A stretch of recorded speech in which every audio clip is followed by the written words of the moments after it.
días a todos, yo soy la doctora María Belén Ayala Torales. Hoy vamos a desarrollar las enfermedades más frecuentes en adultos mayores. En el día de hoy, esta es nuestra agenda, vamos a ver los trastornos vasculares, tanto arteriales como venosos, los trastornos cardíacos y las alteraciones del aparato respiratorio. Entre los trastornos vasculares nos vamos a detener en las enfermedades vasculares periféricas, arteriales y venosas, sobre todo. Dentro de las arteriales vamos a ver las oclusivas, sobre todo la isquemia aguda, y las funcionales como el fenómeno y enfermedad de Raynaud. Y dentro de las venosas, la trombosis venosa y la insuficiencia venosa. ¿Qué es la insuficiencia arterial? Bueno, la insuficiencia arterial es causada principalmente por arteriosclerosis. Lo que va a generar esta arteriosclerosis es una reducción en el flujo sanguíneo hacia las extremidades. Esto afecta entre un 15 y un 20% de las personas mayores de 70 años. Es una condición donde las arterias no pueden suministrar suficiente sangre, como decía anteriormente, a los tejidos, y suele estar causada por la arteriosclerosis, que va a reducir el flujo sanguíneo. Los síntomas principales incluyen dolor al caminar, sensación de frío, úlceras en las extremidades inferiores.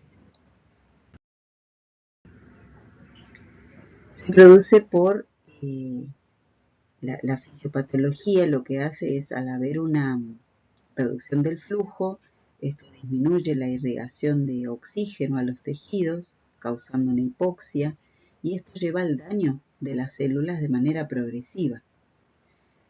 Hay mayor prevalencia en personas que tienen factores de riesgo, como ser el tabaquismo, la diabetes y la hipertensión.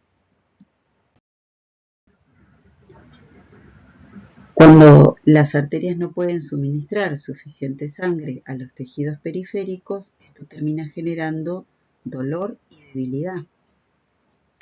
El diagnóstico temprano y un tratamiento adecuado es clave para poder prevenir las complicaciones graves como las amputaciones.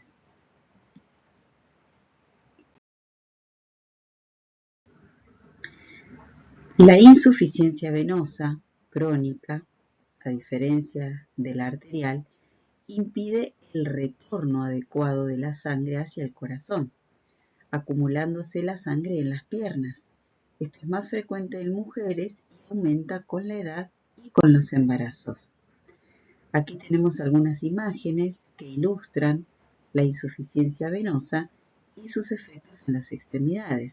Como ustedes pueden ver, a raíz de que hay una alteración en las válvulas y la sangre no puede retornar hacia el corazón, las venas comienzan a dilatarse y es donde nosotros podemos observar las varices o la vena varicosa.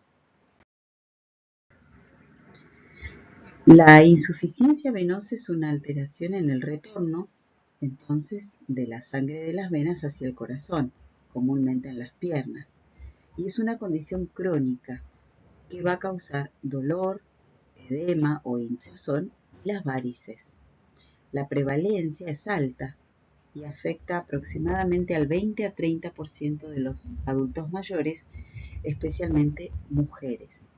Aquí ustedes pueden ver la clasificación clínica, donde en el extremo izquierdo no hay ningún indicio visible ni palpable de enfermedad venosa, y en la medida en la que vamos hacia la derecha van apareciendo las arañas, luego las venas varicosas, se suman los edemas y luego aparecen los eczemas y las úlceras.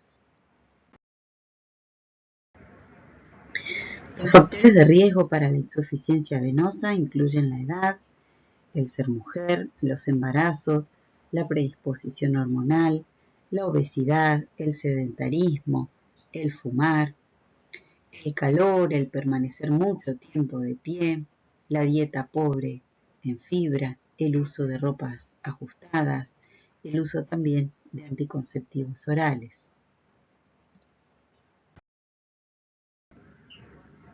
Si comparamos la insuficiencia venosa con la arterial, como se observa en este gráfico, la venosa causa dolor muscular, piel caliente y causa edemas. En cambio, la arterial genera dolor intenso, piel fría y ausencia de pulso. Aquí nuevamente podemos ver en otra imagen la diferencia entre los signos y los síntomas de lo que es la insuficiencia venosa versus la insuficiencia arterial.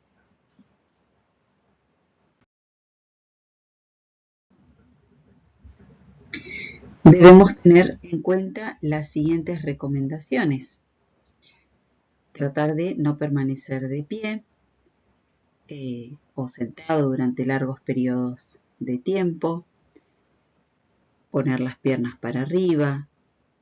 Unos sencillos ejercicios todos los días pueden ayudar a evitar el sedentarismo. Aplicar ligeros masajes en las piernas y en los tobillos. Es mejor hacer una ducha de pie que esos baños de inmersión. Evitar la ropa ajustada, atender a la alimentación y que ésta sea saludable.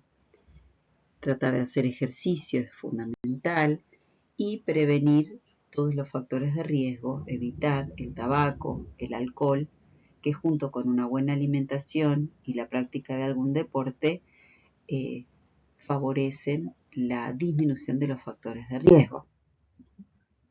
Aquí tenemos algunas imágenes nuevamente.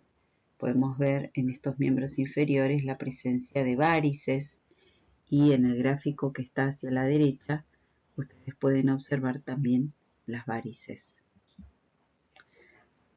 Aquí también, nuevamente.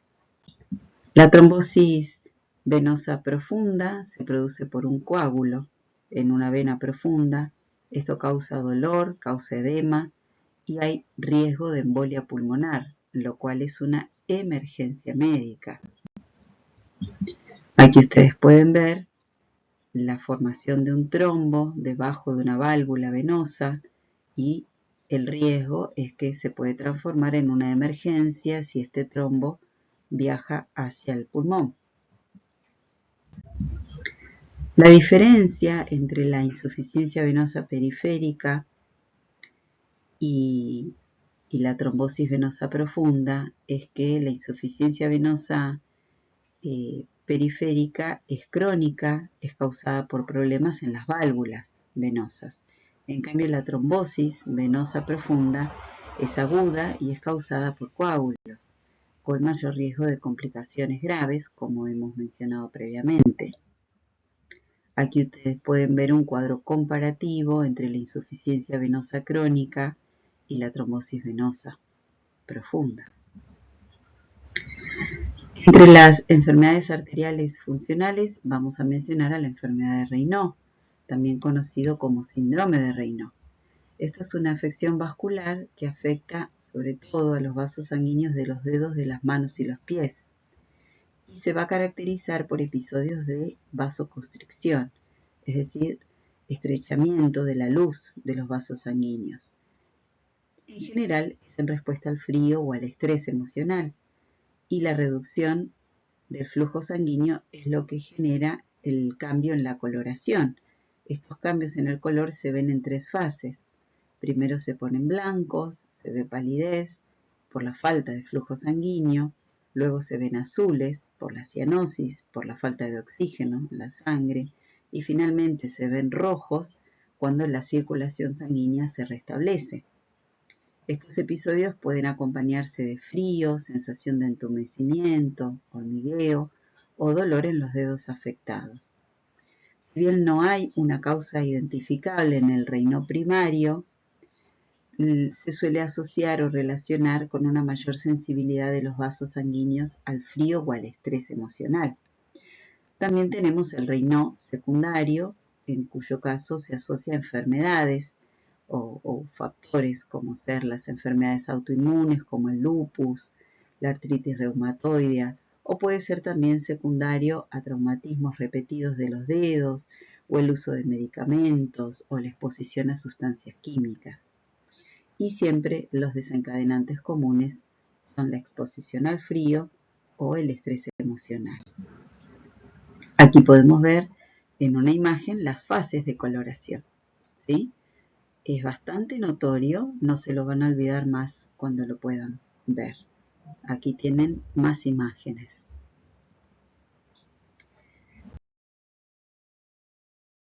Pasando a los trastornos cardiovasculares, más de la mitad de los infartos cardíacos y 3/4 parte de los infartos cerebrales ocurren en personas mayores de 65 años y la incidencia aumenta cuando las personas son mayores de 75 años. Entre los factores de riesgo para las enfermedades cardiovasculares tenemos que mencionar a la hipertensión, a la diabetes, el tabaquismo y el sedentarismo. Por eso es fundamental identificarlos y controlar estos factores para poder hacer una prevención de las complicaciones. Las enfermedades cardíacas más frecuentes en adultos mayores son las arritmias, los síndromes coronarios y la insuficiencia cardíaca. Estas patologías afectan la calidad de vida y la autonomía de nuestros pacientes. Las arritmias y los bloqueos pueden causar caídas, desorientación y adormecimiento. Los síndromes coronarios y la insuficiencia cardíaca provocan pérdida de la capacidad funcional, lentitud psíquica y desorientación. El síndrome coronario agudo es un término que engloba afecciones graves causadas por la reducción repentina del flujo sanguíneo al corazón.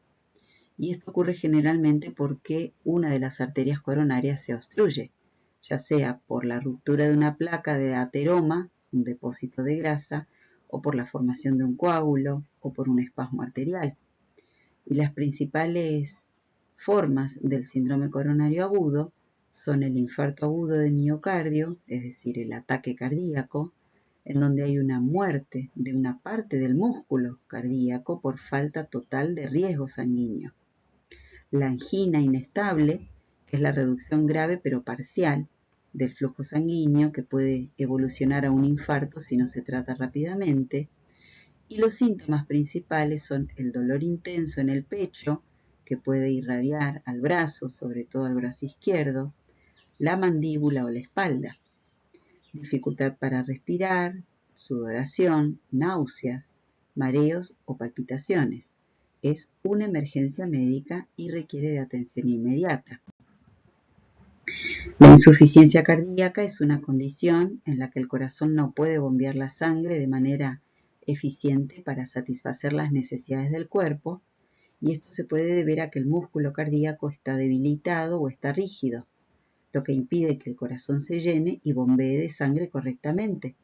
El resultado es que la sangre se puede acumular en los pulmones y en otras partes del cuerpo, causando síntomas como falta de aire, fatiga, hinchazón en las piernas y tobillos, lo que se llama edema, y dificultad para realizar las actividades físicas. Las causas más comunes son las enfermedades de las arterias coronarias, la presión arterial alta, es decir, la hipertensión, los ataques cardíacos previos, las enfermedades de las válvulas cardíacas y las arritmias. La insuficiencia cardíaca puede ser crónica, es decir, desarrollarse lentamente o aparecer de forma aguda, repentina. Y el tratamiento incluye cambios en el estilo de vida, medicamentos y, en los casos graves, dispositivos médicos o incluso el trasplante de corazón. Es una enfermedad grave que requiere atención médica y seguimiento regular.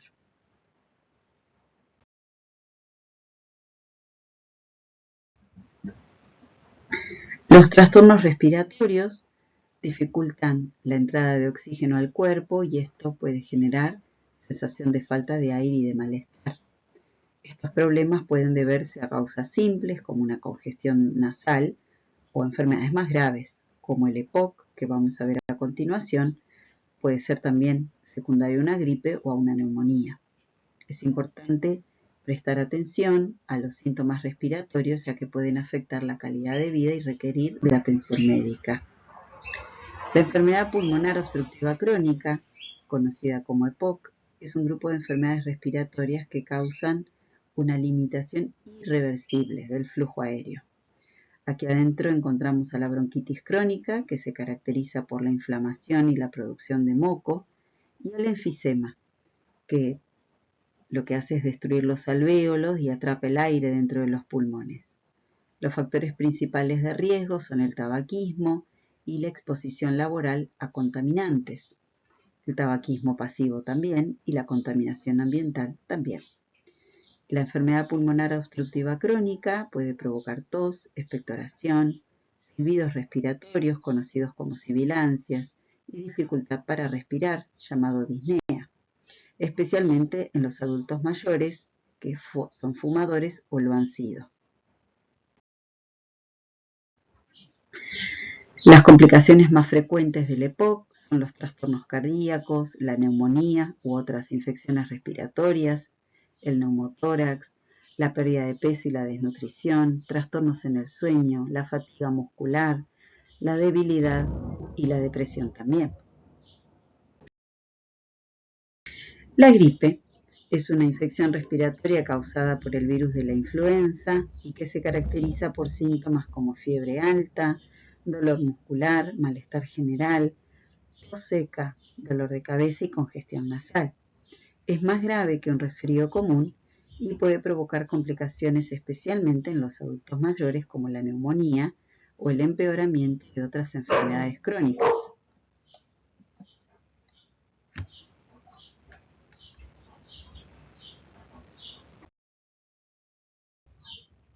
Las complicaciones de la gripe en los adultos mayores pueden ser graves y afectar a la salud general. Entre las complicaciones encontramos la neumonía, que es una infección pulmonar que puede ser causada por el propio virus de la gripe o puede ser causado por bacterias. La deshidratación, por la fiebre alta y la pérdida de líquidos, o el empeoramiento de enfermedades crónicas, porque lo que puede hacer la gripe es agravar problemas cardíacos, problemas pulmonares previos como el asma o el enfisema o alguna otra enfermedad preexistente. Y estas complicaciones aumentan el riesgo de que el paciente necesite ser hospitalizado, pueden poner en peligro la vida, por eso es fundamental hacer prevención y el tratamiento oportuno. Tanto la gripe como el resfrío son infecciones respiratorias, pero tienen diferencias importantes. La gripe es causada por el virus de la influenza. Sus síntomas son más intensos: fiebre alta, dolores musculares, articulares, malestar general, tos seca, dolor de cabeza, agotamiento. Puede durar varias semanas y provocar complicaciones graves, sobre todo en adultos mayores como las que ya mencionamos, la neumonía, la deshidratación. El resfrío, en cambio, es causado por otros virus, por los rinovirus, y los síntomas son más leves. Hay congestión nasal, estornudos, dolor de garganta y una tos suave. Generalmente no produce fiebre alta ni dolores musculares intensos. Suele durar menos tiempo. La gripe, en consecuencia, es más grave y debilitante que el resfrío y requiere mayor atención, sobre todo en personas mayores y con antecedentes de enfermedades crónicas. Aquí podemos ver nuevamente un gráfico que los compara. La neumonía, dijimos, ya mencionamos, es una infección pulmonar en la que los microorganismos se multiplican dentro de los alvéolos, provocando inflamación y daño pulmonar. Es especialmente peligrosa en personas mayores porque sus mecanismos de defensa suelen estar debilitados por factores como la gripe, las enfermedades pulmonares crónicas, el tabaquismo, el alcoholismo, la desnutrición, la diabetes. Y los síntomas principales incluyen tos con expectoración, a veces con sangre, dolor en el tórax y fiebre alta. El diagnóstico generalmente se realiza con radiografía. Los síntomas de la neumonía incluyen tos con expectoración, dolor, fiebre alta, y esto puede variar en intensidad en las personas mayores. A veces se presenta de forma más sutil, por eso es necesario estar muy atentos a los cambios generales, como la debilidad, la presencia de confusión mental o la presencia de dificultad para respirar. Aquí tienen algunas imágenes, algunas radiografías, algunas neumonías claramente velan todo el pulmón, como la que se ve abajo a la derecha, en donde se ve todo blanquito el pulmón. A eso se le llama velamiento de ambos pulmones.